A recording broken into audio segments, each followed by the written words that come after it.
सभी को जय मसीह की। और एक नए दिन में एक नए प्रार्थना वीडियो के साथ आप सभी का फिर से स्वागत है। इस दुख चिंता मिटाने वाली प्रार्थना में यीशु मसीह के प्यारे नाम से मैं आप सभी का स्वागत करता हूँ। जब हम हमारे जीवन में ज़्यादा चिंता करते हैं तब वही चिंता हमारे जीवन में दुख को ले आती है और फिर उस दुख के कारण हम हमारे जीवन में सच्चे आनंद से और सच्ची खुशियाँ से जी नहीं पाते हैं और इसलिए हम हमारे जीवन में बहुत ही दुखी रहते हैं और फिर हम तो हर पल हर दिन बहुत सारी बातों की चिंता करते ही रहते हैं। लेकिन आइए देखते हैं परमेश्वर का वचन इस चिंता के बारे में क्या कहता है। 1 पतरस 5:7 में परमेश्वर का वचन ये कहता है, आप अपनी सारी चिंताएं उस पर छोड़ दें क्योंकि उसे आपकी चिंता है। आइए देखते हैं जीवन में सबसे महत्वपूर्ण की कौन सी 4 चिंताएं हैं। पहली चिंता, खाने पीने की चिंता। खाने पीने के बारे में पवित्र शास्त्र में यीशु मसीह ने कहा है मत्ती 6:25 और 26 वचन में, मैं तुम लोगों से कहता हूँ चिंता मत करो, न अपने जीवन निर्वाह की कि हम क्या खाए अथवा क्या पिए, और न अपने शरीर की कि हम क्या पहने। क्या जीवन भोजन से बढ़कर नहीं और क्या शरीर कपड़े से बढ़कर नहीं। वचन 26, आकाश के पक्षियों को देखो, वह न तो बोते हैं न लूनते हैं और न बखारों में जमा करते हैं, फिर भी तुम्हारा स्वर्गीय पिता उन्हें खिलाता है। क्या तुम उनसे बढ़कर नहीं हो। और लूका 12:25-26 में यह कहा गया है, चिंता करने से तुम में से कौन अपनी आयु घड़ी भर भी बढ़ा सकता है। यदि तुम इतना छोटा काम भी नहीं कर सकते तो फिर दूसरी बातों की चिंता क्यों करते हो। परमेश्वर हमें सब कुछ देने के लिए हमेशा तैयार रहता है क्योंकि वो हमारा स्वर्गीय पिता है और अच्छा चरवाहा है, और इसलिए ही हमें किसी भी बात की कमी घटी नहीं होगी, जैसा कहा गया है भजन संहिता 23:1 में। और एक वचन हम देखेंगे सबोपदेशक 2:24 में, मनुष्य के लिए इससे अधिक अच्छी बात और कोई नहीं कि वह खाए पिए और आनंद के साथ परिश्रम करे, किंतु मैंने देखा है कि यह भी परमेश्वर के हाथ से प्राप्त होता है। और इसलिए हम अब किसी भी बात की चिंता ना करें क्योंकि हमें तो सब कुछ परमेश्वर की ओर से ही मिलता है। दूसरी चिंता, वस्त्र की चिंता। कुछ लोगों को तो अपने वस्त्र के बारे में बहुत ही चिंता पड़ी रहती है कि हम क्या कपड़े पहने, लेकिन प्रभु का वचन कहता है मत्ती 6:28-32 वचन में, और कपड़ों की चिंता क्यों करते हो, खेत के फूलों से सीखो, वे कैसे बढ़ते हैं, वे न तो श्रम करते हैं और न काटते हैं, फिर भी मैं तुमसे कहता हूँ कि राजा सुलेमान अपने समस्त वैभव में उनमें से किसी एक के समान विभूषित नहीं था। ओ अल्पविश्वासियों, यदि परमेश्वर मैदान की घास को जो आज भर है और कल आग में झोंक दी जाएगी इस प्रकार पहनाता है, तो वह तुम्हें क्यों नहीं पहनाएगा। इसलिए चिंता मत करो, यह मत कहो कि हम क्या खाएंगे, क्या पिएंगे, क्या पहनेंगे। इन सब वस्तुओं की खोज तो अन्य जातियां करती है, तुम्हारा स्वर्गीय पिता जानता है कि तुम्हें इन सभी वस्तुओं की ज़रूरत है। और प्रभु परमेश्वर हमारी ज़रूरतों को अच्छी रीति से जानता है और वो तो हमें सारी अच्छी चीज़ देना चाहता है। तीसरी चिंता, भविष्य की चिंता। हम देखते हैं कि आजकल सभी को अपनी भविष्य की चिंता तो बहुत ही सताती है। हमारे भविष्य में क्या होगा, कैसे होगा, इस बात की चिंता हमें बहुत ही खा जाती है और इसलिए हम उस चिंता की वजह से ज़्यादा दुखित हो जाते हैं। कभी कभी हमारे जीवन में भूतकाल में बहुत सी बुरी बातें हो गई रहती है और आज भी वर्तमान काल में हम शायद बुरे दौर से गुजर रहे हैं और इसलिए हमें भविष्य की चिंता बहुत ही सताती है और भविष्य के बारे में हम फिर बहुत ही सोचते रहते हैं। लेकिन प्रभु परमेश्वर का वचन हमें ये कहता है मत्ती 6:34 में, अंत कल की चिंता मत करो, कल अपनी चिंता स्वयं कर लेगा, आज का दुख आज के लिए ही बहुत है। और एक वचन देखेंगे इर्मया 29:11। मैं प्रभु यह कहता हूँ कि मैंने तुम्हारे भलाई के लिए योजनाएं बनाई हैं, बुराई के लिए नहीं, और मैं इन योजनाओं को अच्छी तरह जानता हूँ। मैंने तुम्हारे लिए एक सुखद भविष्य की योजना बनाई है। मैं तुम्हें एक आशामय भविष्य दूंगा। तो प्रभु परमेश्वर आप सभी को एक उज्जवल भविष्य देने का वादा करता है, और इसलिए आप इन प्रभु यीशु के सामर्थ्यशाली वचनों पर पूरा भरोसा रखो कि आपका भविष्य तो यीशु मसीह के ही हाथों में है। चौथी चिंता, पाप के वजह से चिंता।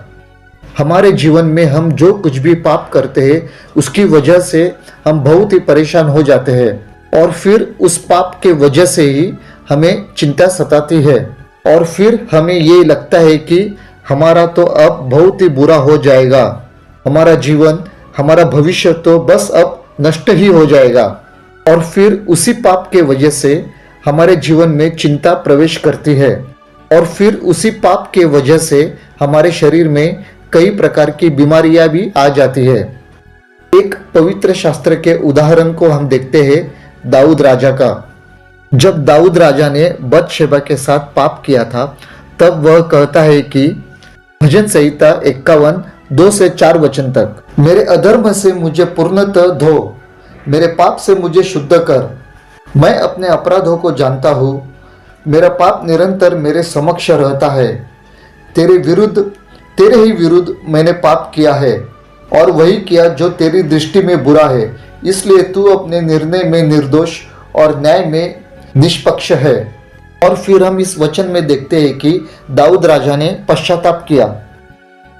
और एक वचन हम देखेंगे 1 यूहन्ना 1:9, यदि हम अपने पाप स्वीकार करते हैं तो परमेश्वर हमारे पाप क्षमा करेगा और हमें हर अपराध से शुद्ध करेगा, क्योंकि वह विश्वसनीय तथा धार्मिक है। तो आइए हम दाऊद राजा के जैसे पश्चाताप करें और अपनी सारी आशीषों को यीशु मसीह के द्वारा प्राप्त करें, जैसे दाऊद राजा ने आशीषों को पश्चाताप करने के बाद प्राप्त की थी। और दाऊद राजा कहता है भजन संहिता 103 3 से 5 वचन तक, वही तो तेरे सब अधर्मों को क्षमा करता और तेरे सब रोगों को चंगा करता है। वही तो तेरे प्राण को नाश होने से बचा लेता है और तेरे सिर पर करुणा और दया का मुकुट बांधता है। वही तो तेरी लालसा को उत्तम पदार्थों से तृप्त करता है, जिससे तेरी जवानी उकप की नाई नई हो जाती है। तो हमने आज देखा कि किन 4 बातों के द्वारा हम ज्यादा चिंतित हो जाते हैं और वो चिंता हमें बहुत ही सताती है।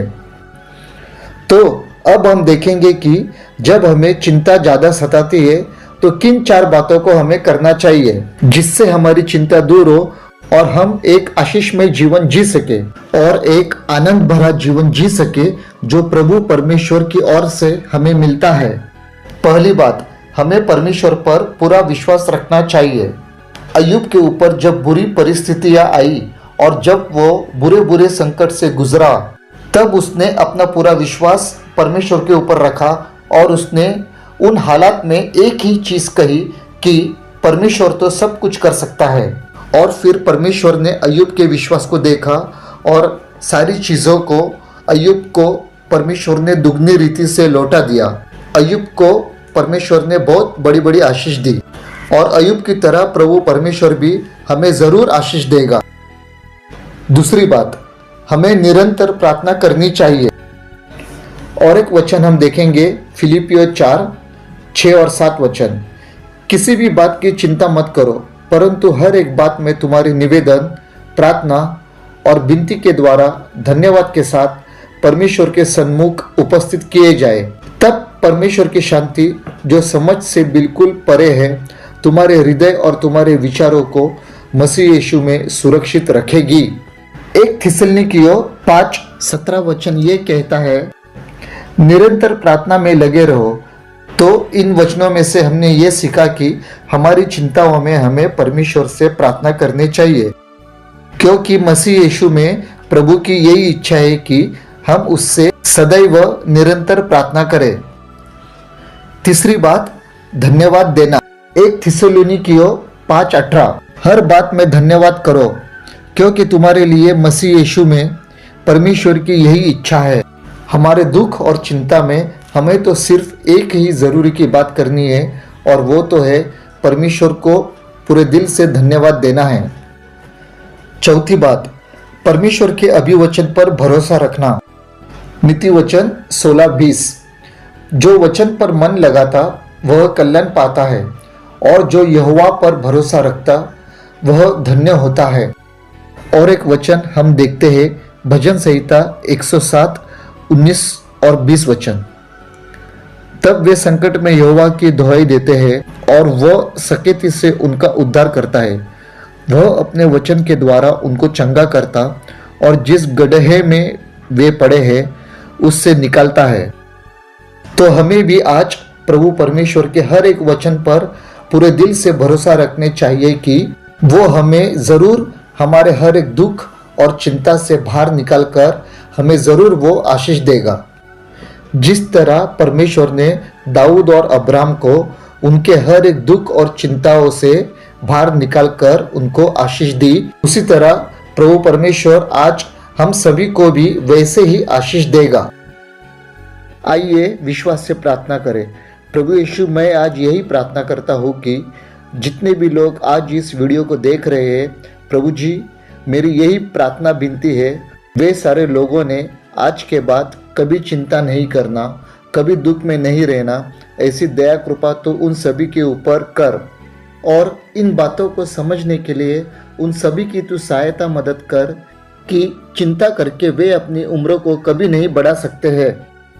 और प्रभु यीशु, मैं तुझसे यही प्रार्थना करता हूँ कि आज के बाद अगर किसी के ऊपर भी किसी प्रकार का कोई संकट आए तो प्रभु वे लोगों ने चिंता नहीं करना, सिर्फ और सिर्फ तेरे ऊपर ही पूरा विश्वास और पूरा भरोसा रखने के लिए तू उन सभी लोगों की सहायता मदद कर और उनको तू अपने अनुग्रह से भर दे। और प्रभु यीशु, सभी ने अपने दुख को, संकट को तेरे हाथों में सौंप देना, ऐसा ज्ञान तू इन सभी को दे दे। तूने मेरी प्रार्थना सुनी है, इसलिए मैं तेरे नाम को धन्यवाद देता हूँ। यीशु मसीह के प्यारे नाम से इस प्रार्थना को करता हूँ, आमीन।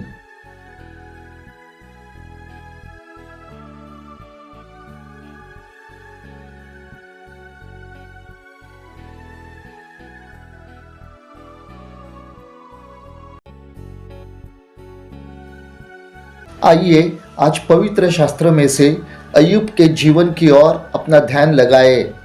मेरा पूरा विश्वास है इस अय्यूब के जीवन के द्वारा प्रभु परमेश्वर आप सभी से बातें करेगा और आपको आशीष से भर देगा। अय्यूब उसके 22 अध्याय और 27 वचन में यह कहा गया है, तू प्रार्थना करेगा वो तेरी सुनेगा।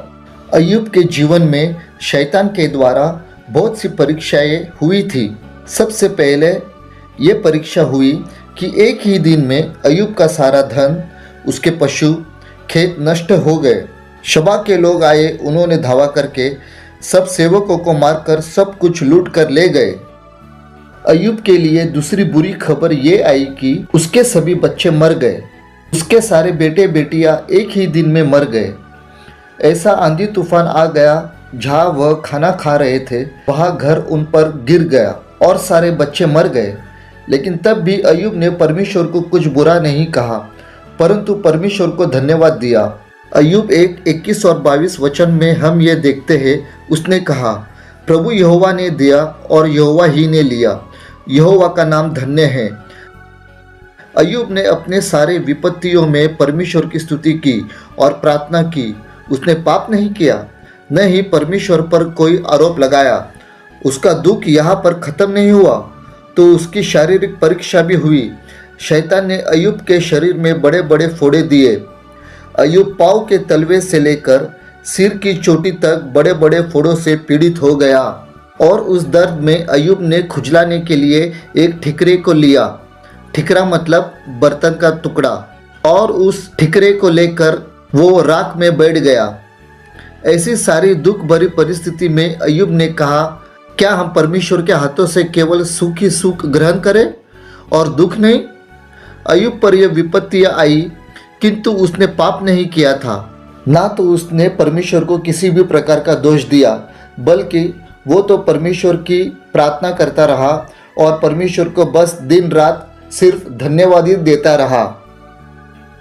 तो हमने देखा कि अय्यूब के जीवन में किस प्रकार के संकट आए और शैतान ने उसकी परीक्षा किस हद तक ली, परंतु वो उस परीक्षा में तो टिका रहा, क्योंकि उसका विश्वास तो अपने जीवित परमेश्वर के ऊपर पूरा था और उसका भरोसा तो प्रभु परमेश्वर के ऊपर ही था कि प्रभु परमेश्वर उस परीक्षा से, उस शैतानी हमले से मुझे ज़रूर छुड़ाएगा।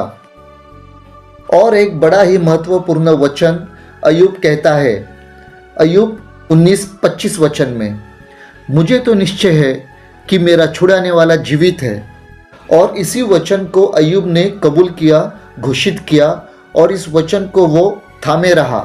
तो हमने देखा कि किस प्रकार अय्यूब के जीवन के ऊपर संकट और मुसीबतें आई और शैतान ने उसकी परीक्षा किस हद तक ली। तो आइए अब हम देखते हैं कि इस अय्यूब के जीवन से हम कौन सी 7 बातें सीखते हैं। पहली बात, दुख का कारण हमेशा पाप नहीं होता।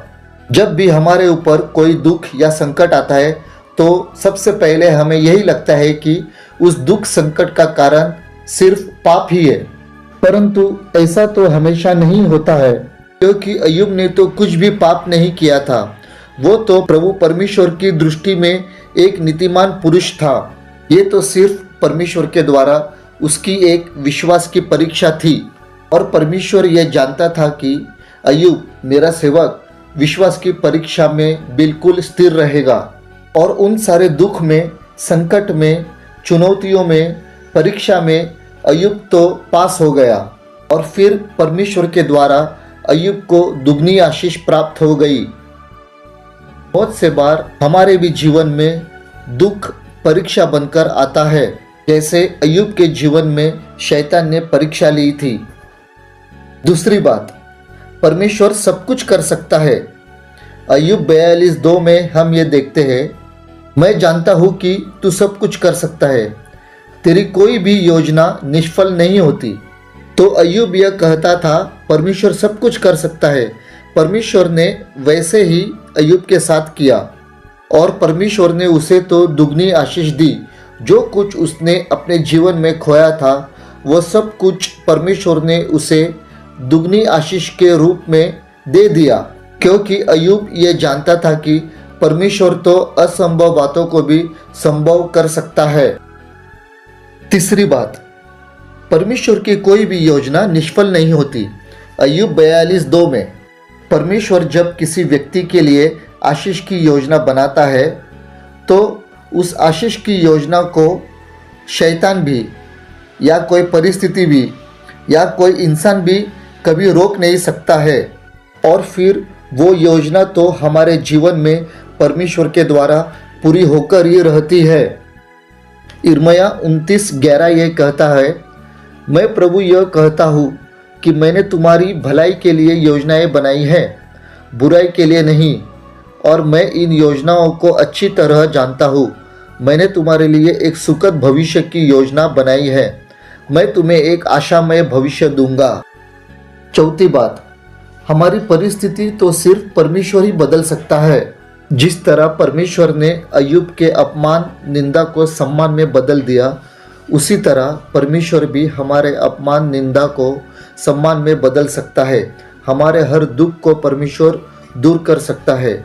हमें हमेशा इस बात को ध्यान में रखना चाहिए कि हर एक दुख का अंत जरूर होता है, क्योंकि उसका वचन कहता है यूहन्ना 16:20 में, तुम्हारा शोक दुख आनंद में बदल जाएगा। पांचवी बात, परमेश्वर ने अय्यूब को सब कुछ दुगनी रीति से दिया। अय्यूब 42:12 और 13 वचन, जो आशीष प्रभु ने अय्यूब को पहले दी थी उससे कहीं अधिक अब दी। अय्यूब के पास 14,000 भेड़ बकरियां, 6,000 ऊंट, 1,000 जोड़ी बैल और 1,000 गधियां हो गई। उसके 7 पुत्र और 3 पुत्रियां भी हुई।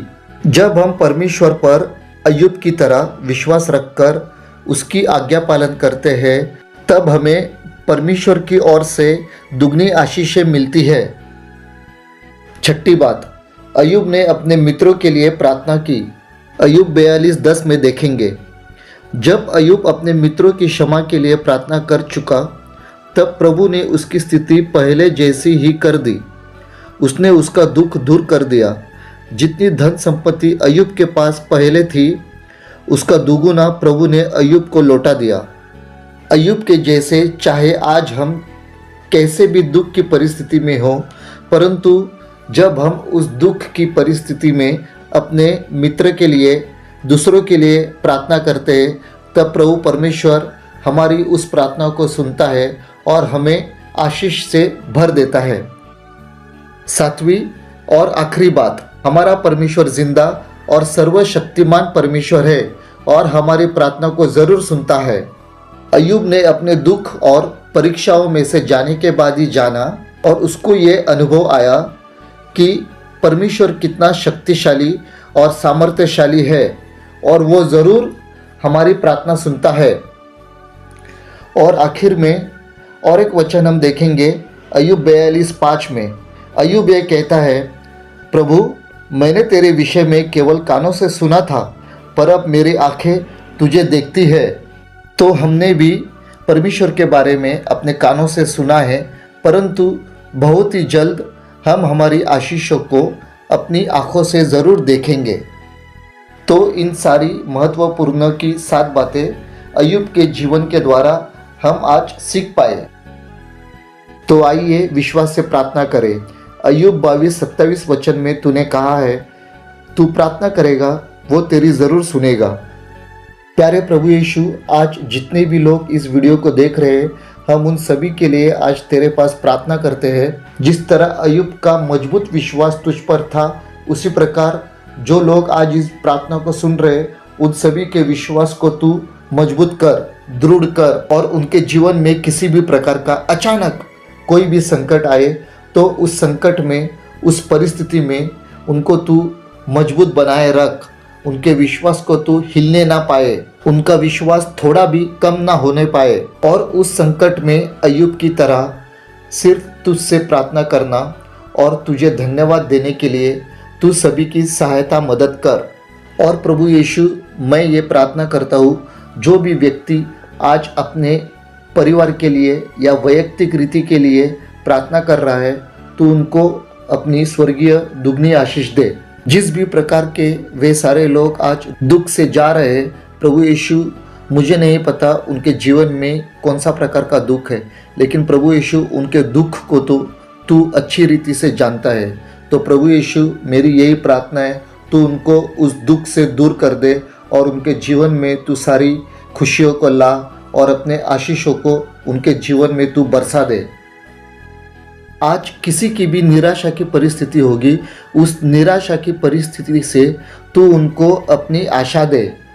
और प्रभु यीशु, आखिर में मैं यही प्रार्थना करता हूँ कि जिस तरह तूने अय्यूब के जीवन में सब कुछ दुगनी रीति से दिया, उसी तरह प्रभु यीशु, आज जो लोग तेरे पास प्रार्थना कर रहे हैं, तुझसे मांग रहे हैं अपने परिवार के लिए, घर की आशीष के लिए और सारी चीज़ों के लिए, जो कुछ उनकी ज़रूरत है प्रभु यीशु, उन सारी ज़रूरतों को तो पूरा कर दे, उनकी मन की इच्छा को तो पूरा कर दे। और अय्यूब के जैसा आखिर में तू उनको सब कुछ दुगना देगा, ऐसा मेरा पूरा विश्वास है। यीशु मसीह के प्यारे और मीठे नाम से इस प्रार्थना को करता हूँ, आमीन। प्रभु यीशु इस अय्यूब के जीवन के द्वारा आप सभी को बहुत ही बड़ी आशीष दे।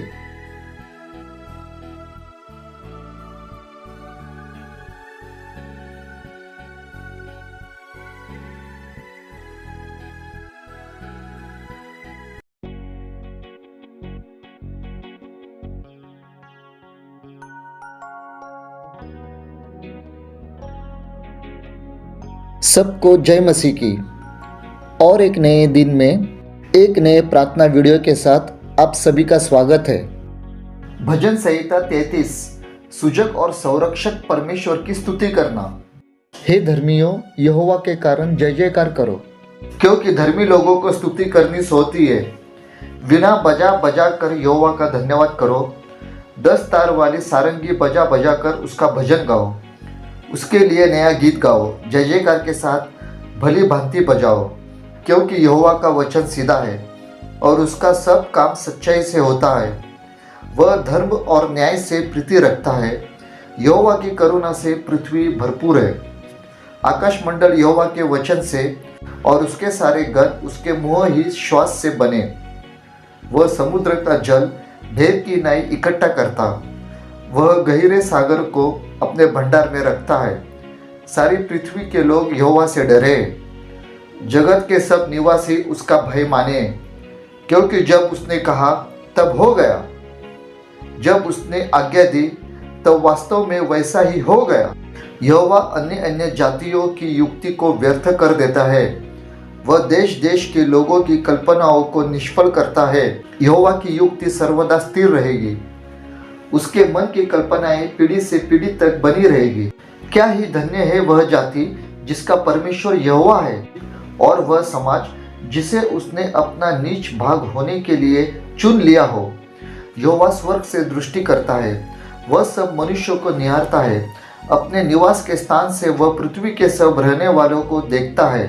वही जो उन सभी के हृदयों को गढ़ता और उनके सब कामों का विचार करता है। कोई ऐसा राजा नहीं जो सेना की बहुतायत के कारण बच सके। वीर अपनी बड़ी शक्ति के कारण छूट नहीं जाता। बच निकलने के लिए घोड़ा व्यर्थ है, वह अपने बड़े बल के द्वारा किसी को नहीं बचा सकता है। देखो, यहोवा की दृष्टि उसके डरवैयों पर और उन पर जो उसकी करुणा की आशा रखते हैं बनी रहती है, कि वह उनके प्राण को मृत्यु से बचाए और अकाल के समय उनको जीवित रखे। हम यहोवा का आसरा देखते आए हैं, वह हमारा सहायक और हमारी ढाल ठहरा है। हमारा हृदय उसके कारण आनंदित होगा, क्योंकि हमने उसके पवित्र नाम का भरोसा रखा है। हे यहोवा, जैसी तुझ पर हमारी आशा है, वैसी ही तेरी करुणा भी हम पर हो। भजन संहिता 34। विपत्ति से बचने पर स्तुति करना। मैं हर समय यहोवा को धन्य कहा करूँगा, उसकी स्तुति निरंतर मेरे मुख से होती रहेगी। मैं यहोवा पर घमंड करूँगा, नम्र लोग यह सुनकर आनंदित होंगे। मेरे साथ यहोवा की बड़ाई करो और आओ हम मिलकर उसके नाम की स्तुति करें। मैं यहोवा के पास गया, तब उसने मेरी सुन ली और मुझे पूरी रीति से निर्भय किया। जिन्होंने उसकी ओर दृष्टि की, उन्होंने ज्योति पाई और उनका मुंह कभी काला न होने पाया। इस दिन जन ने पुकारा, तब यहोवा ने सुन लिया और उसको उसके सब कष्टों से छुड़ा लिया। यहोवा के डरवैयों के चारों ओर उसका दूत छावनी किए हुए उनको बचाता है। परख कर देखो कि यहोवा कैसा भला है। क्या ही धन्य है वह पुरुष जो उसकी शरण लेता है। हे यहोवा के पवित्र लोगों, उसका भय मानो, क्योंकि उसके डरवैयों को किसी बात की घटी नहीं होती। जवान सिंहों को तो घटी होती और वे भूखे भी रह जाते हैं, परंतु यहोवा के खोजियों को किसी भली वस्तु की घटी न होवेगी। हे लड़कों, आओ मेरी सुनो, मैं तुमको यहोवा का भय मानना सिखाऊंगा। वह कौन मनुष्य है जो जीवन की इच्छा रखता और दीर्घायु चाहता है ताकि भलाई देखे। अपनी जीभ को बुराई से रोक रख और अपने मुंह की चौकसी कर कि उससे छल की बात न निकले। बुराई को छोड़ और भलाई कर, मेल को ढूंढ और उसी का पीछा कर। यहोवा की आंखें धर्मियों पर लगी रहती है और उसके कान भी उसकी दोहाई की ओर लगे रहते हैं। यहोवा बुराई करने वालों के विमुख रहता है, ताकि उनका स्मरण पृथ्वी पर से मिटा डाले। धर्मी दोहाई देते हैं और यहोवा सुनता है और उनको सब विपत्तियों से छुड़ाता है। यहोवा टूटे मन वालों के समीप रहता है और पिसे हुओं का उद्धार करता है। धर्मी पर बहुत सी विपत्तियां पड़ती तो है, परंतु यहोवा उसको उन सब से मुक्त करता है। वह उसकी हड्डी हड्डी की रक्षा करता है और उनमें से एक भी टूटने नहीं पाती।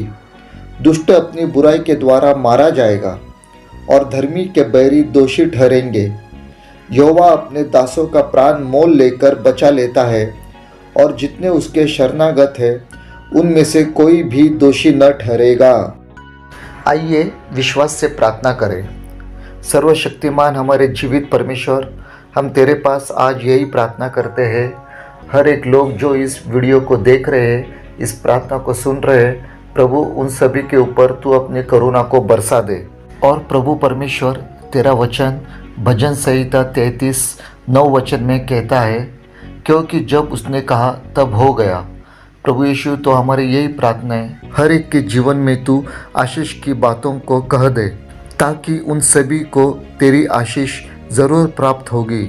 और प्रभु परमेश्वर, तेरी जो कुछ भी युक्तियाँ हर एक लोगों के लिए होगी, वो योजनाओं को, उन युक्तियों को तू उनके सभी के जीवन में पूरा कर। वचन 13 में तू कहता है, यहोवा स्वर्ग से दृष्टि करता है, वह सब मनुष्यों को निहारता है। प्रभु यीशु, तेरी आज दृष्टि इन सभी के ऊपर होने दे। और प्रभु जी, हर एक की जो कुछ भी ज़रूरतें हैं, मन की इच्छा है, प्रार्थना है, वो सारी प्रार्थनाओं को तू स्वर्ग से सुन ले और हर एक के हाथों के कामों को तू आशीष दे, फलदायी बना दे।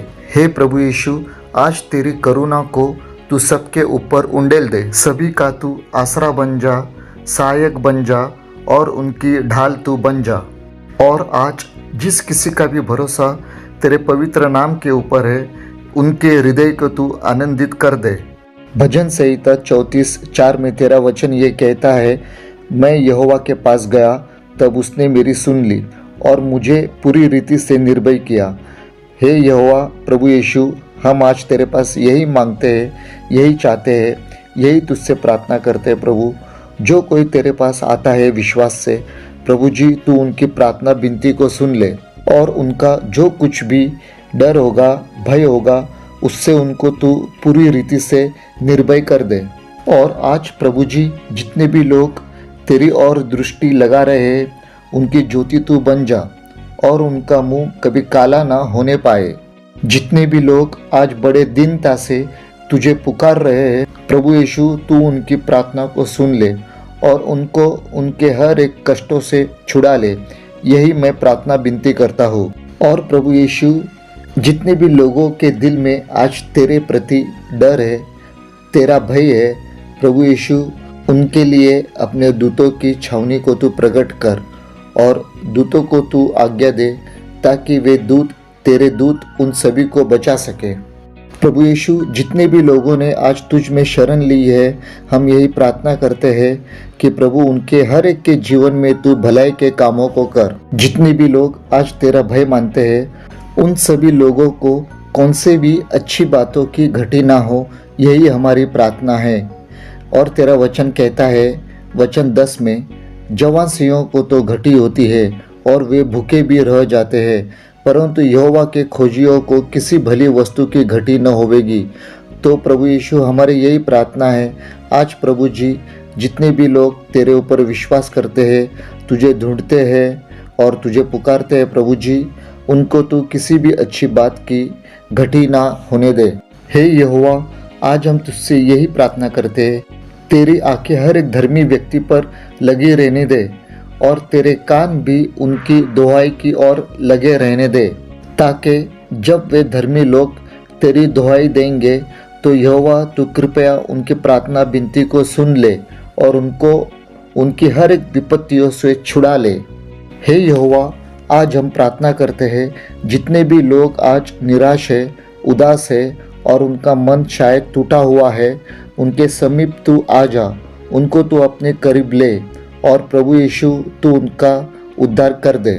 और हम प्रार्थना करते हैं, यहोवा, जितने भी धर्मी लोग आज हैं और जिस किसी भी विपत्ति में वे शायद आज पड़े हुए हैं, प्रभु यीशु, तू उनको अपनी दया करुणा से उस विपत्ति से मुक्त कर दे। और तेरे शरण में आज जितने भी लोग आए हैं, उनको तू अपनी खुशियों से, अपने आनंद से भर दे। हे यहोवा, तूने हमारी प्रार्थना सुनी है, इसलिए हम तेरे नाम को लाखों बार धन्यवाद देते हैं। यीशु मसीह के नाम से इस प्रार्थना को करता हूँ, आमीन। प्रभु आप सभी को बड़ी आशीष दे। इस प्रार्थना वीडियो के द्वारा अगर आपने आशीष पाई है, तो इस प्रार्थना वीडियो को अपने दोस्तों और रिश्तेदारों से भी कृपया शेयर करें। हमारे चैनल से जुड़े रहे और हमारे चैनल को सब्सक्राइब करें। धन्यवाद।